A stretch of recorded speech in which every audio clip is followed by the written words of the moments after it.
Well, good morning and welcome to God's Grace on Thee. Today I would like to discuss Revelations 18. And after this, I saw another angel coming down from heaven, having great authority, and the earth was made bright with his glory. And he called out with a mighty voice, "Fallen, fallen is Babylon the Great. She has become a dwelling place for demons, a haunt for every unclean spirit, a haunt for every unclean bird, a haunt for every unclean and detestable beast.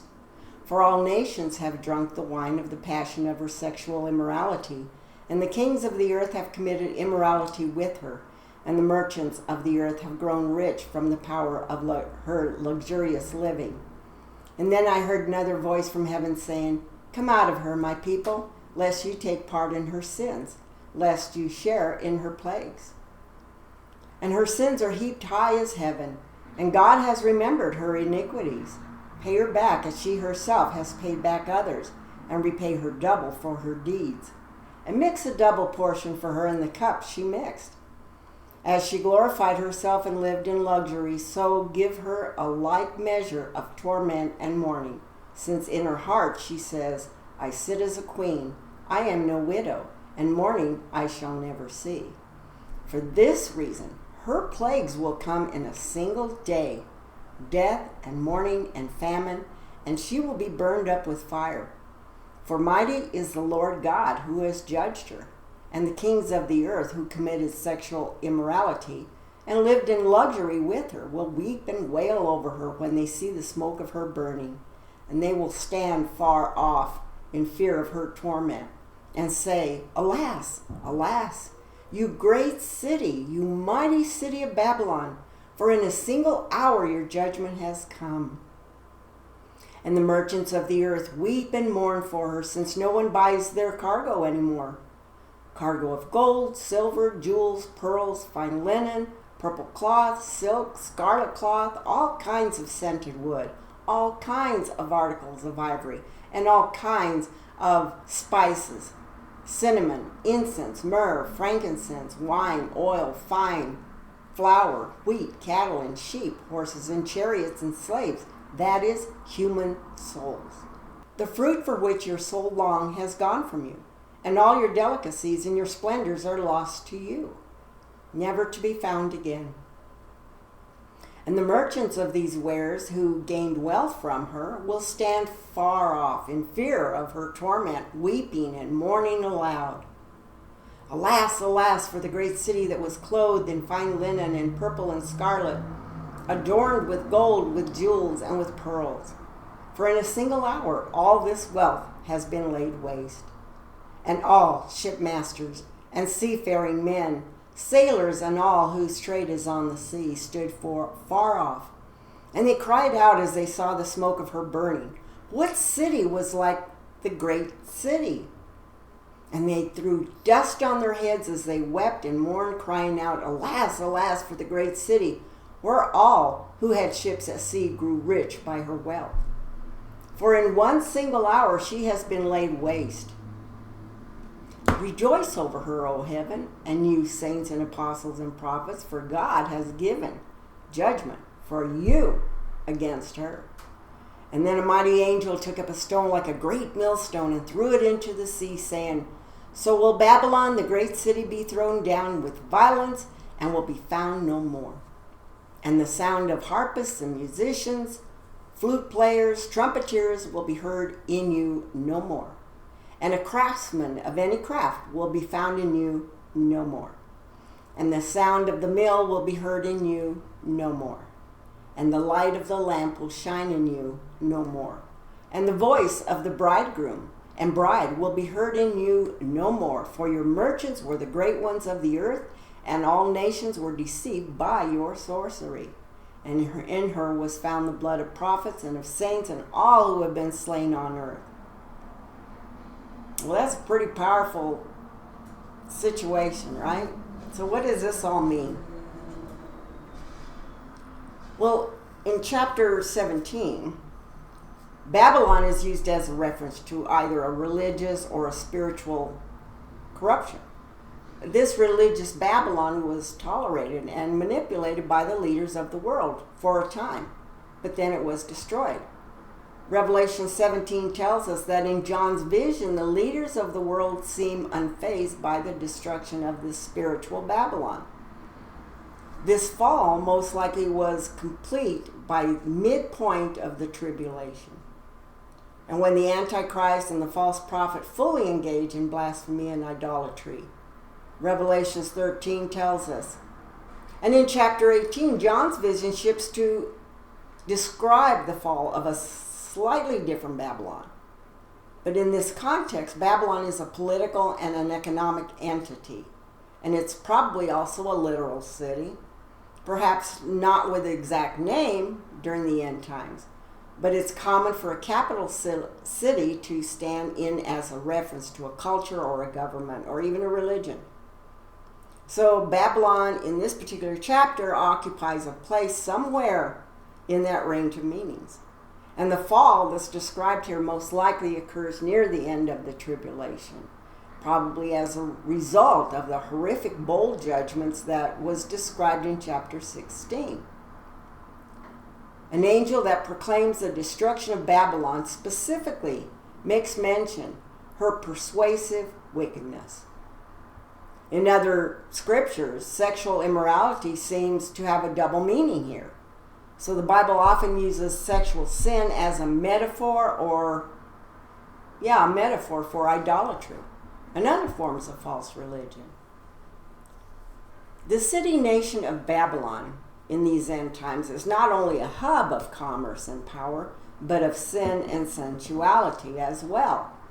In Revelation 18:1-3 stated, John hears another voice warning my people to flee the city.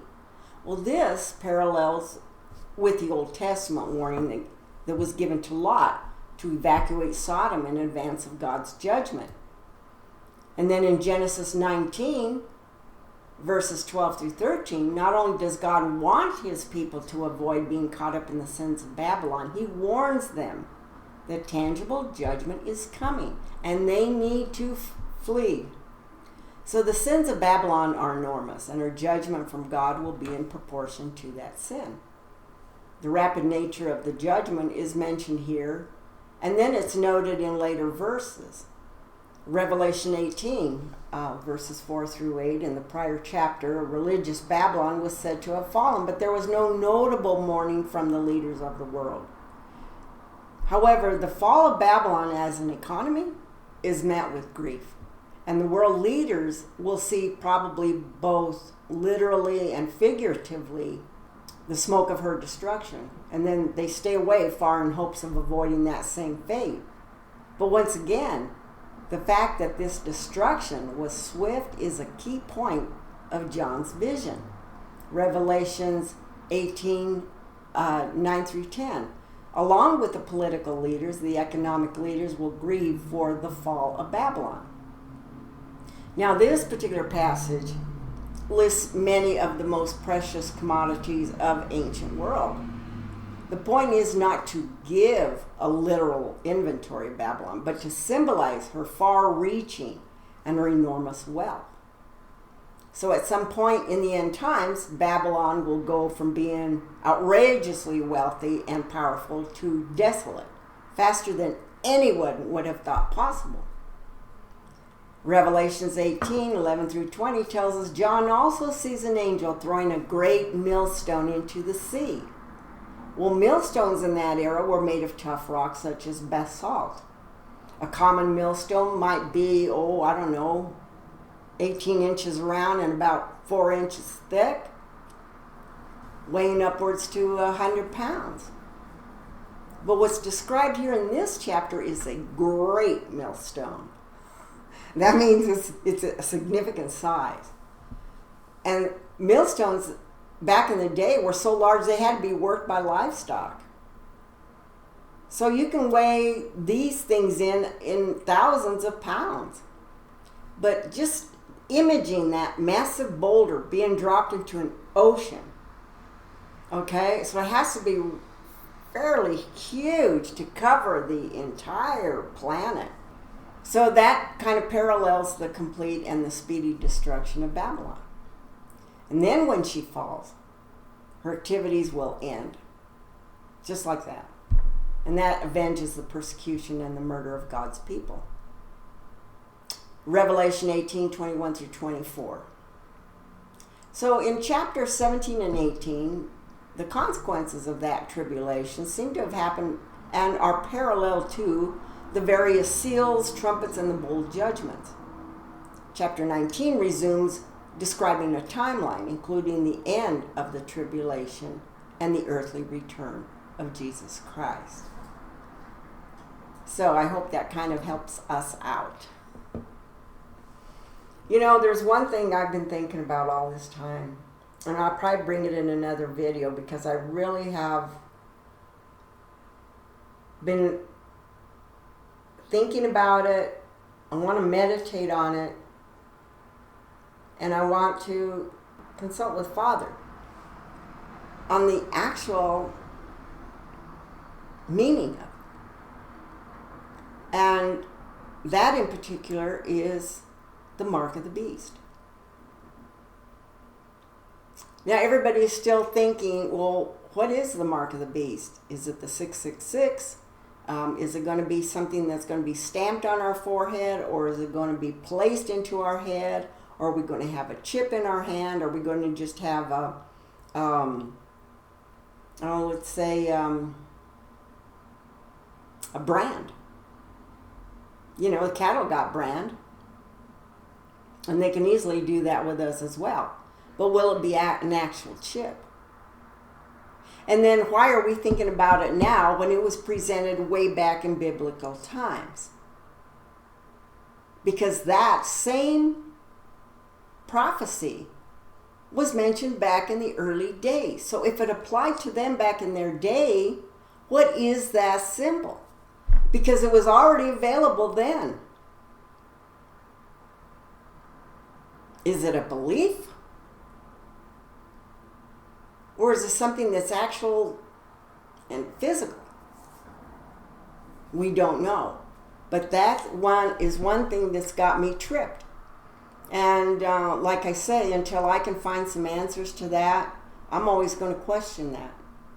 Because the mark of the beast isn't something that's coming in our time today. It's something that was already available back in biblical times.